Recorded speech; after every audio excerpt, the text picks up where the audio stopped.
Assalamualaikum warahmatullahi wabarakatuh. Berjumpa lagi dalam pembelajaran kita terkait dengan riset operasi. Nah, pada kesempatan ini kita akan mencoba mengimplementasikan ya metode simplex dua fase ya untuk menyelesaikan atau menentukan solusi dari pemrograman linear. Harapannya kita akan menemukan solusi yang visible.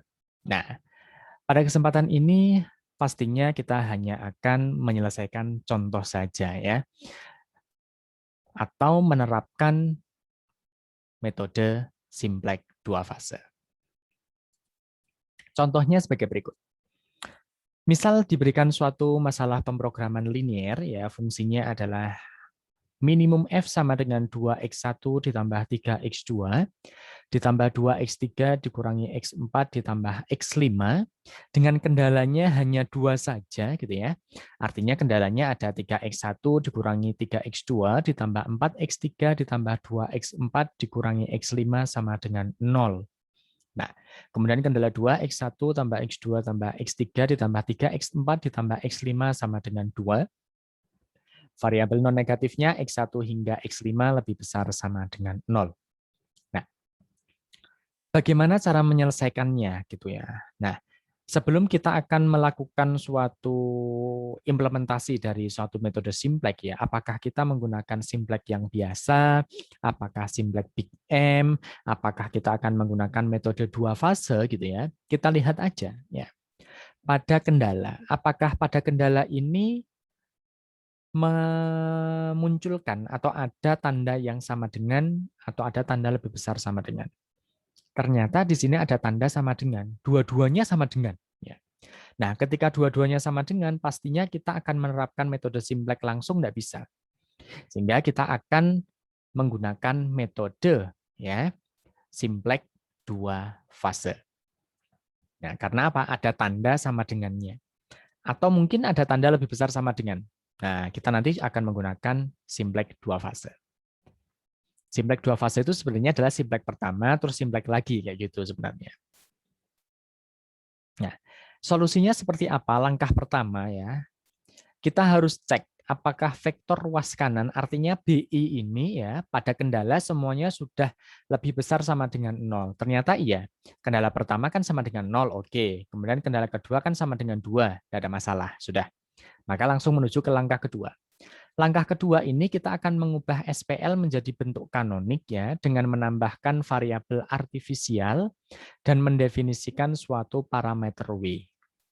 Nah, artinya kendala pertama itu akan kita tambahkan dengan artifisial pertama A1 sama dengan 2, kemudian kendala kedua akan kita tambahkan dengan A2 sama dengan 2, gitu ya. Fungsi objektifnya gitu ya. F-nya kita pindah ruas ke kanan, berarti kan ditambah dengan min F sama dengan 0, gitu ya. Dan kita ingat ya, suatu parameter baru atau besaran baru tadi kan berasal dari W sama dengan. Ya, W itu sama dengan A1 ditambah A2 dan seterusnya kan gitu. Tapi di sini kan A-nya muncul hanya 2 kali. Maka W ini adalah A1 ditambah A2. Kemudian kalau W-nya kita pindah ruas ke kanan, maka akan menjadi A1 ditambah A2 ditambah min W sama dengan 0. Ya, kemudian kita akan tulis kembali ke dalam bentuk kanonik ya, dengan variabel basisnya adalah A1, A2, min F, dan min W. Caranya adalah kita nanti akan merubah, artinya kita akan mengganti. Kalau kita lihat, kalau A1 di sini itu berarti artinya kalau A1 sama dengan gitu ya, A1 kita bisa mendapatkan A1 sama dengan semua selain A1 kita pindahkan ruas. Berarti kan A1 sama dengan jadi min 3x1 plus 3x2 min 4x3 dan seterusnya kan gitu. Sedangkan A2-nya kan kita punya berarti 2 dikurangi x1 dikurangi x2 dikurangi x3 dan seterusnya. Jadi nanti A1 sama A2 itu kita ganti dengan yang ketika kita sudah pindah ruas tadi. A1 tadi kita dapatkan adalah min 3x1 ditambah 3x2 dikurangi 4x3 kan gitu ya. Kemudian dikurangi 2x4 kan gitu ya. Kemudian ditambah x5 kita rubah ke sini semuanya X1-nya berapa, X2-nya seperti apa. Setelah kita substitusikan atau kita masukkan ke situ ya, maka kita dapatkan ternyata kendala pertama tetap, kendala kedua juga tetap, kendala ketiga juga sama, kendala yang keempat artinya A1 plus A2 ditambah min W itu berubah menjadi ya min 4X1 ditambah 2X2 dikurangi 5X3 dikurangi 5X4 ditambah min W sama dengan min 2. Dengan demikian, sudah diperoleh sistem persamaan linear bentuk kanonik yang akan memberikan solusi visible basis awal, sehingga bisa kita terapkan metode simplex fase pertama.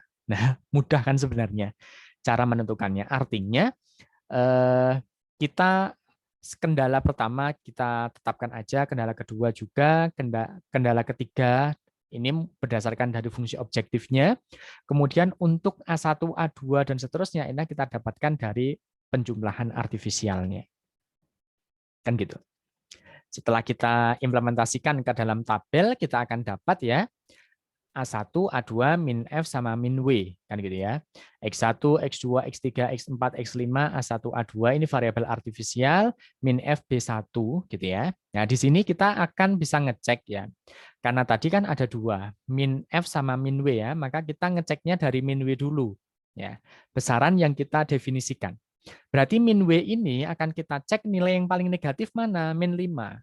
Maka X4 akan menjadi kolom kunci. Ketika kita punya kolom kunci, pastinya kita bisa menentukan ya, lanjutnya adalah baris kunci dari rasio. Rasio itu adalah ruas kanan BI ini 0 dibagi dengan 2, 0, 2 dibagi dengan 3, 2/3. Maka kita pilih 0 kan ya, rasio paling kecil kan adalah 0 pastinya. Nah, sehingga perpotongan antara kolom kunci dan baris kunci itu adalah 2, ini namanya angka kunci atau angka pivot. Ya, angka pivotnya 2. Nah, angka pivot ini akan kita lakukan proses reduksi pivot di mana angka pivot harus kita rubah menjadi 1. Nah, kalau 2 biar berubah jadi 1 kan kita kalikan dengan setengah, tapi tidak hanya 2 saja, artinya baris pertama semuanya kita kalikan dengan setengah. Dengan variabel masuknya adalah X4, variabel keluar A1. Jadi nanti A1 akan digantikan dengan X4. Setelah kita implementasikan ya, setelah kita terapkan, kita dapatkan baru ya perhitungannya ya apa namanya yang tadi 2 sudah menjadi 1 dan selain dari 1 harus 0 pada kolom tadi gitu ya. Yang lainnya juga sudah berubah. Kemudian kita cek pada min W ya, pada min W ini masih ada yang negatif atau tidak. Ternyata masih ada yang paling negatif yaitu min 11 dibagi 2. Maka kolom kedua X2 ini akan menjadi kolom kunci. Nah, dari kolom kunci akan bisa kita tentukan ya rasionya gitu ya. Rasionya berarti 0 dibagi negatif 3/2 berarti tidak terdefinisi. Kemudian 2 dibagi 11/2 adalah 1/11. Sehingga kita akan mendapatkan baris kuncinya adalah baris kedua yaitu A2. Jadi nanti A2 akan digantikan oleh X2. Ya. Nah, kemudian kita lihat pada variabel keluar dari basis adalah sehingga kita tahu kan ya bahwa X2 ini akan menggantikan A2 gitu ya. Maka dapat dilihat bahwa dari hasil iterasi 1 menunjukkan variabel A1 dan A2 menjadi variabel keluar dari baris. Artinya terkeluarkan semuanya sudah keluar ya. Sehingga perhitungan selanjutnya kolom A1 sama kolom A2 bisa kita hilangkan. Kenapa? Tidak ada pengaruhnya, artinya begitu.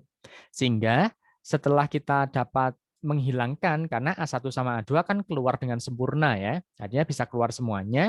Karena sudah keluar semuanya, maka akan kita hilangkan pada baris artifisial ini, sehingga akan kita dapatkan sebagai berikut. Jadi A1 sama A2 kita kosongi. Karena tadi A2 sudah kita ganti dengan X2. Ya. Kemudian dari proses ini ternyata kita mendapatkan juga W-nya sudah 0. Gitu ya. Artinya nilai W sudah 0. Berarti kalau W 0 kemungkinan akan ada solusi visible basis. Gitu ya. Pada iterasi selanjutnya. Ini tadi kan masih tahap pertama. Artinya simplex tahap pertama kan gitu ya. Dua fase kan artinya dua fase, fase pertama sama fase kedua. Nah, pada fase pertama ini ternyata min W di sini pada baris min W ya, ternyata nilainya semuanya sudah 0.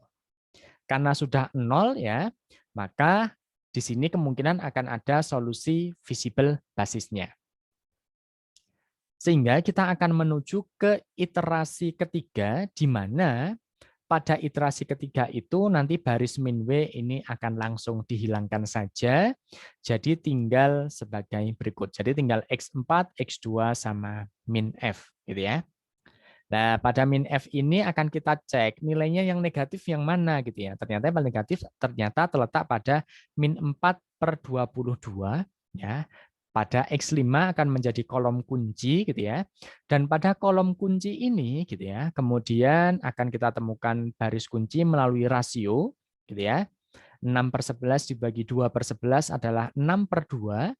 Kemudian 4/11 dibagi 5/11 ya, dapatnya 4/5, paling kecil yaitu adalah 4/5, maka X2 akan menjadi baris kunci dan X2 menjadi variabel keluar, digantikan oleh variabel masuk yaitu X5. Kan ini ya. Nah, kemudian angka kuncinya berapa? 5/11. Nah, 5/11 biar jadi 1 bagaimana? Kita kalikan aja dengan 11/5 untuk baris kedua. Setelah kita kalikan dengan 11/5 pada baris kedua, maka yang lainnya harus 0 ya. Untuk pada kolom X5 itu, maka akan kita dapatkan pada kolom 5 akan menjadi 0, 1, 0 gitu ya. Variabel keluarnya yang tadinya X2 sudah diganti menjadi X5 gitu ya. Dan kita cek apakah pada kondisi ini sudah optimal, kita lihat aja pada fungsi objektif. Fungsi objektifnya adalah min F di sini ternyata pada baris min F semuanya sudah bernilai positif. Dengan demikian, karena sudah bernilai positif, simplex 2 tahap sudah kita lalui. Nah, tahap 2 ini dimulai sejak kapan? Dimulai ketika kita bisa menghilangkan pada baris min W. Artinya pada baris min W ini ketika kita sudah menghilangkan, maka kita akan masuk ke tahap kedua.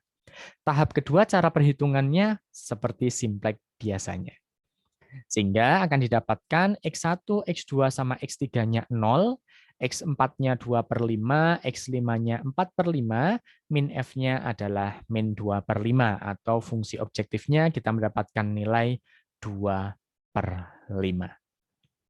Nah, itulah kalau kita menerapkan menggunakan metode simplex 2 fase. Nah, ini bisa digunakan untuk latihan ketika kita akan mengerjakan menggunakan metode simplex 2 fase. Semoga bermanfaat terkait dengan langkah-langkah ketika kita menemukan suatu kondisi pemrograman linier ya, di mana kendalanya di situ ada tanda sama dengan atau ada tanda yang lebih besar sama dengan, maka kita bisa menggunakan teknik ya langkah 2 fase. Artinya fase pertama simplex, fase kedua juga simplex. Terima kasih. Wassalamualaikum warahmatullahi wabarakatuh.